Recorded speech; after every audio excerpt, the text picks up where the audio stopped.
안녕하세요. 이제 아침 드시는 건가요? 오늘 아침이 좀 늦었는데 콩물빵을 먹고 있습니다. 오늘 남부지방법원에 조정기일이 있어요. 이 물건 같은 경우에는 제가 낙찰받은 토지 위에 주유소가 있습니다. 그래서 주유소의 세차장으로 이용되고 있는 부분을 낙찰받아서 전체를 사용하는 분과 현재 협의 중이거든요. 그래서 오늘 또 협의를 하러 가는 거예요. 그래서 상대방은 변호사를 선임한 상태예요. 이해관계인이 미국에 있습니다. 그런 상태라 변호사를 선임을 했고 변호사와 가격 협의를 하고 있는 상황이에요. 오늘 일정은 협의를 위한 자리인 건가요? 이것도 그만 먹고.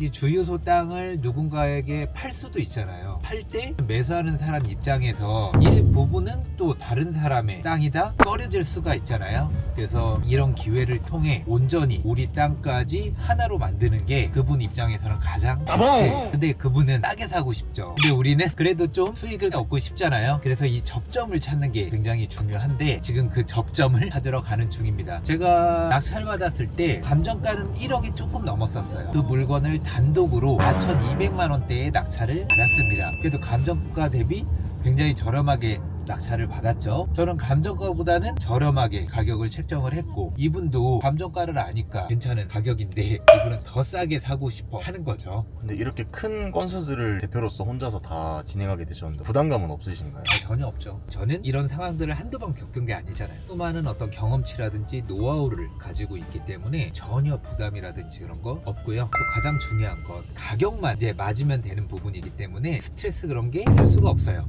상대방 의견을 따라서 오케이를 한다고 해도 3,200 정도 수익이거든요. 근데 저는 그 수익보다 조금 더 높게 받을 생각이고요. 근데 이게 상대방 입장에서 불합리하냐? 아니죠. 감정가는 1억이 넘잖아요. 제가 원하는 가격에 판매가 된다? 그러면 그동안에 쌓인 어떤 부당이득금이라든지 이런 것들도 받을 생각 없거든요. 그건 서로 윈윈이죠. 여유 있으신 모습이 진짜 멋있는 것 같습니다. 이 여유는 이제 경험에서 우러나오는 거죠. 경험을 그러면 어디서 배울 수 있나요? 제가 라이프 체인징이라는 뭐 카페와 홈페이지를 운영을 하고 있고 또 거기에 다양한 뭐 강의들도 있으니까 필요하시면 근데 중요한 건 강연 안 들으셔도 돼요. 제가 출간했던 책이 경매, 공매, 뭐 특수물건 또 법인책 관련해서 4권 정도 출간을 했거든요. 그 책들만 읽어보시더라도 이렇게 수익을 얻는구나 아실 수가 있습니다. 한번 읽고 실행을 해서 원하는 결과를 꼭 만들어내셨으면 좋겠어요. 네, 지금 법원 가고 있는데 제가 또 변호사님과 어떤 식으로 해결이 될지 한번 더 끝나고 나와서 여러분들에게 알려드리도록 할게요. 법원 내에서는 촬영이 어렵기 때문에 끝나고 나와서 자세히 또 설명드리도록 하겠습니다. 좀 이따 뵙겠습니다.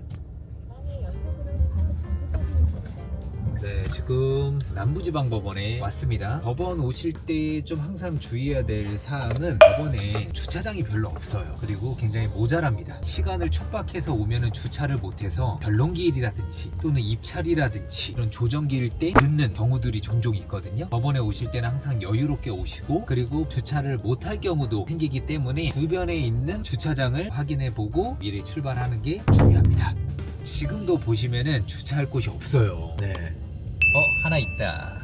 이게 언제나 법원은 주차하기가 정말 쉽지 않다는 것을 명심하시고 꼭 미리미리 움직이셔야 됩니다.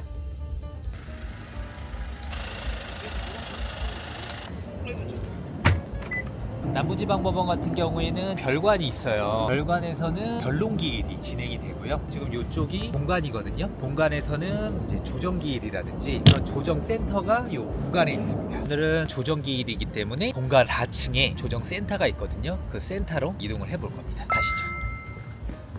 저는 법원에 올 때마다 항상 설레요. 수익을 얻기 위해서 항상 다니기 때문에 법원이 너무 친숙하고 좋습니다.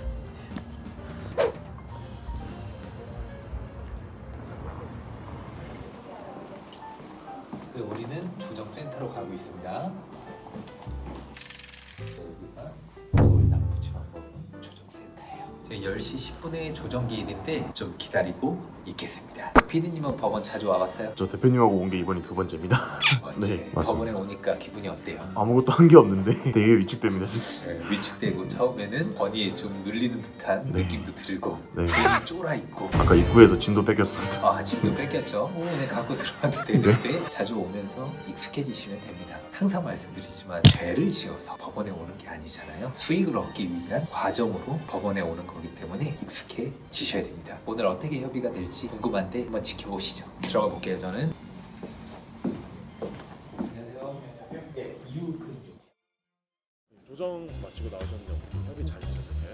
네, 처음에는 제가 8,500 정도를 말씀드렸는데 상대방은 최대 7,500밖에 안 된다라고 이야기를 하니까 조정위원께서 8,000 정도에 하자. 조정을 하기 위해서 이 자리에 모인 거잖아요. 내 입장만 또 계속 고수를 하면 안 되고 또 상대방도 상대방 입장만 계속 고수를 하면 조정이 성립이 될 수가 없잖아요. 그래서 조정위원께서 변호사님에게 빨리 그 의뢰인한테 한번 연락을 해서 이 정도 가격이면 충분히 괜찮은 것 같다라고 해서 이야기를 나눠봐라 라고 했었는데 잠깐 밖에 나가서 이야기를 하고 오시더니 8천만 원에 하자고 하시더라고요. 근데 또 100만 원을 더 깎으려고 하는 거예요. 조정위원께서도 그거는 주장을 하면 안 될 거다 라고 해서 이제 8천만 원에 협의를 완료했습니다. 그래서 조정 조서에 다 서명을 하고 7월 말에 8천만 원을 받기로 했어요. 그러니까 만약에 안 줄 수도 있잖아요. 상대방이 7월 말까지. 그러면 연 12%에 대한 이자를 저희가 또 계속 받을 수가 있거든요. 이런 식으로 협의는 완료가 됐습니다. 살짝 아쉽기는 하지만은 모든 조정이라는 게 100% 만족스럽지는 않거든요. 하지만 항상 제가 말씀드리잖아요. 서로 윈윈을 해야 된다고. 그래서 저도 어쨌든 저렴하게 낙찰받아서 좋고 상대방도 그래도 시세보다는 저렴하게 매입을 할 수 있어서 좋고 서로 윈윈을 해야 되기 때문에 이 정도면 만족한다 라고 보시면 될 것 같아요. 그리고 이 물건 같은 경우에는 조금 한 가지 이제 특이사항이 있었잖아요. 어쨌든 농지로 되어 있는데 위에 옹벽이 쳐져 있는 상황이다 보니까 그걸 담당하는 담당자에 따라서 농지증을 내어줄지 또 안 내어줄지를 판단을 할 수가 있는데 이전에 있던 담당자는 농지증을 안 내어준다고 했었잖아요. 지금 현재 담당자는 농지증 필요 없다라고 다 이야기를 들은 상태라 지금이 적기인 것 같습니다. 그래서 7월 말에 매도를 해보도록 할게요. 용쌤께서 네. 조정을 진행하실 때 네. 가장 신경 쓰시는 분들이 있어요?